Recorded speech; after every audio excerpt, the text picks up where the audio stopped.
Nama saya Rani Ayu Hapsari. Saya saat ini bekerja di Yayasan Yakum, terutama di Pusat Rehabilitasi Yakum Yogyakarta. Pertama kali saya bergabung di Yakum itu adalah di tahun 2001. Saat itu saya menjadi relawan untuk penanggulangan bencana.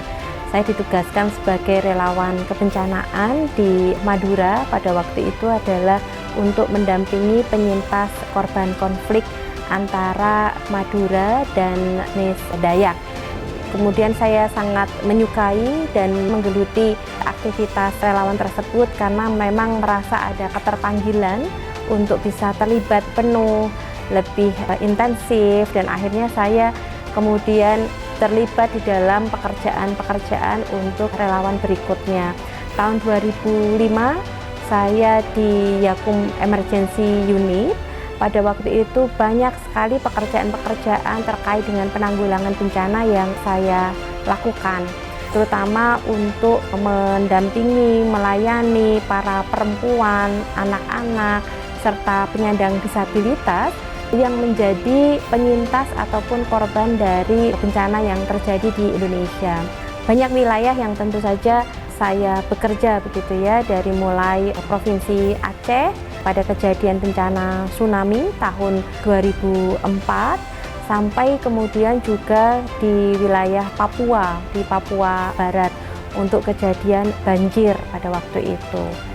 Dalam kegiatan tersebut ada banyak peristiwa atau hal-hal yang kemudian terjadi, terutama dampak yang dialami oleh anak, perempuan, dan penyandang disabilitas yang selama ini masih banyak tertinggal. Oleh karena itu, saya mencoba untuk bisa mendedikasikan diri saya untuk bisa memperjuangkan dan memenuhi hak-hak dari perempuan dan anak serta disabilitas.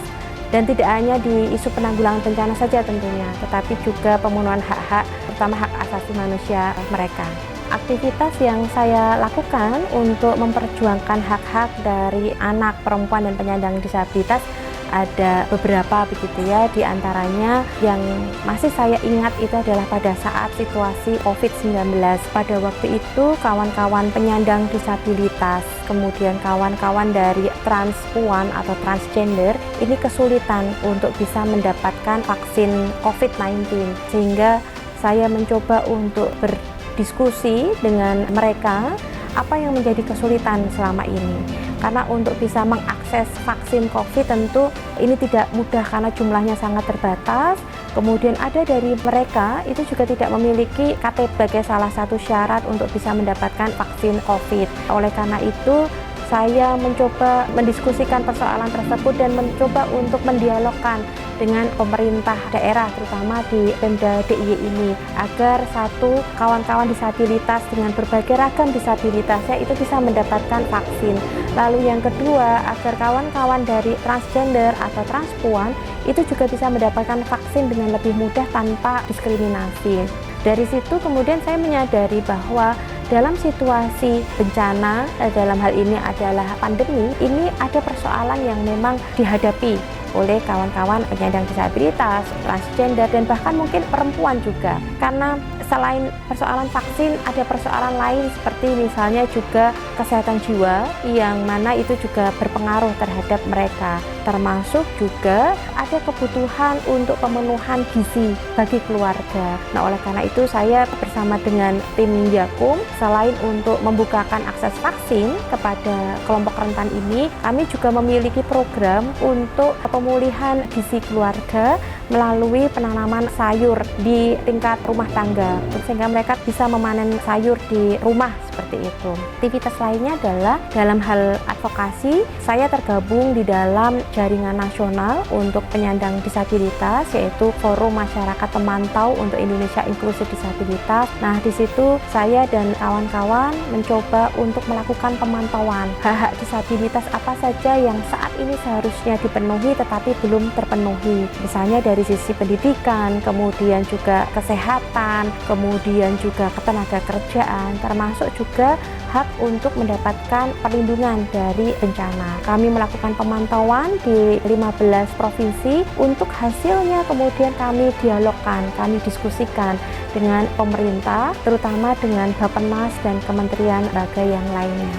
Aktivitas-aktivitas yang saya bersama dengan kawan-kawan lakukan setidaknya bisa berkontribusi untuk mempengaruhi kehidupan mereka. Contoh misalnya kalau di dalam isu kebencanaan gitu ya, karena pada saat situasi darurat, perempuan, anak, dan disabilitas itu tertinggal dalam hal layanan kesehatan misalnya, ataupun dalam layanan kebutuhan dasar mereka, maka dengan upaya yang saya lakukan bersama dengan kawan-kawan itu akan memudahkan layanan kesehatan untuk mereka. Mereka bisa kembali mendapatkan pengobatan secara rutin, terutama untuk kawan-kawan disabilitas, kemudian juga pengungsian yang diakses atau pengungsian yang tempat mereka untuk bisa tinggal sementara itu juga mudah untuk diakses oleh kawan-kawan disabilitas misalnya. Kemudian juga untuk kesehatan reproduksi bagi perempuan itu juga bisa dipenuhi. Anak-anak juga demikian, dalam situasi bencana mereka tidak bisa sekolah, kemudian juga tidak bisa bermain. Melalui program-program yang kemudian saya dan kawan-kawan Yakum melakukan, mereka kemudian juga bisa bermain. Nah, di situ kemudian saya melakukan dukungan psikososial untuk mengembalikan, memulihkan kondisi psikologisnya, kemudian juga berusaha untuk berdialog dengan pemerintah daerah agar kebutuhan dukungan psikososial mereka,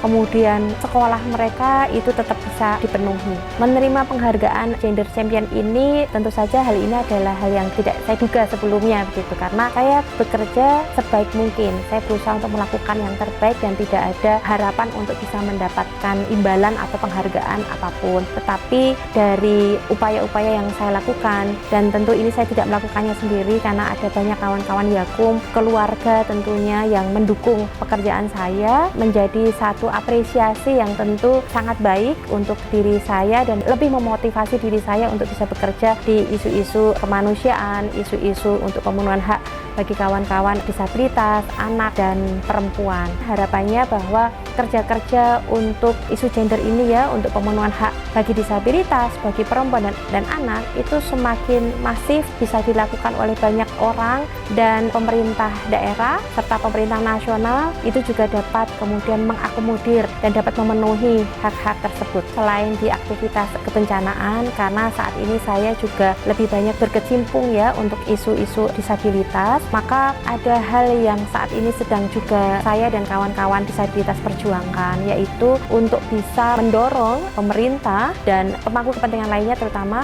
untuk bisa memenuhi hak-hak dari kawan-kawan disabilitas. Sudah 2 kali ini saya menulis di catatan akhir tahun di jaringan nasional yang saya ikuti untuk bisa menyuarakan hak-hak mereka yang belum terpenuhi. Oleh karena itu, dampak yang dirasakan oleh kawan-kawan adalah ada kebijakan yang kemudian berpihak bagi kawan-kawan disabilitas, terutama untuk memastikan kualitas hidupnya itu bisa lebih baik, lebih sejahtera. Mari kita perjuangkan hak anak, perempuan, dan disabilitas untuk bisa hidup setara dan semartabat.